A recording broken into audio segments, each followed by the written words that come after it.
Selamat pagi, shalom semuanya. Perkenalkan, saya Terma Sitanggang. Saya kuliah di Universitas Katolik Santo Thomas, jurusan PGSD. Saya dari kelas D. Pada video pembelajaran kali ini, saya mengambil mata kuliah Konsep Dasar IPA SD dengan dosen mata kuliah Ibu Dian Wulansari HS, SPD, MPD.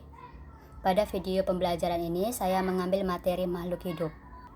Baiklah anak-anak ibu, hari ini kita akan belajar tentang makhluk hidup. Ayo, siapa-siapa yang bisa menyebut apa-apa sajakah yang termasuk makhluk hidup? Makhluk hidup terdiri dari 3, yaitu manusia, tumbuh-tumbuhan, dan juga hewan.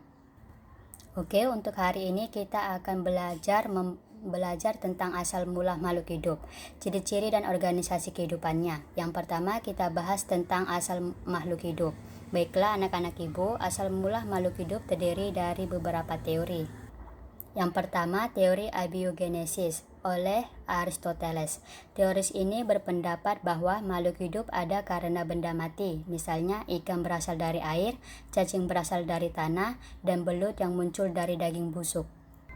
Yang kedua, teori biogenesis mengatakan pendapat yang berbeda lagi, yaitu makhluk hidup berasal dari telur.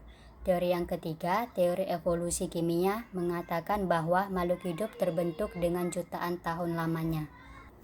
Yang keempat, teori panspermia mengatakan makhluk hidup sudah ada sebelumnya di jagat raya.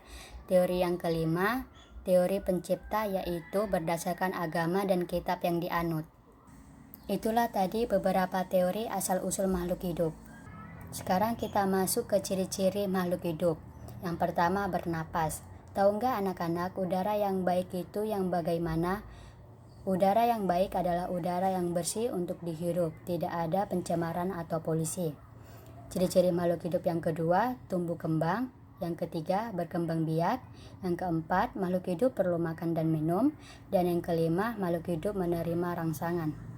Sekarang kita masuk ke organisasi kehidupan. Yang pertama, sel. Sel merupakan unit struktural dan fungsional terkecil pada makhluk hidup. Yang kedua, jaringan. Jaringan adalah sekumpulan sel yang memiliki bentuk dan fungsi yang sama. Yang ketiga, organ. Organ dibangun oleh beberapa jaringan yang bersama-sama melakukan fungsi dan tugas tertentu. Yang keempat, sistem organ. Sistem organ tubuh makhluk hidup tidak bekerja sendiri-sendiri, tetapi saling bergantung dan saling berpengaruh dengan organ lainnya. Baiklah anak-anak ibu rasa materi yang ibu sampaikan cukup sampai di sini.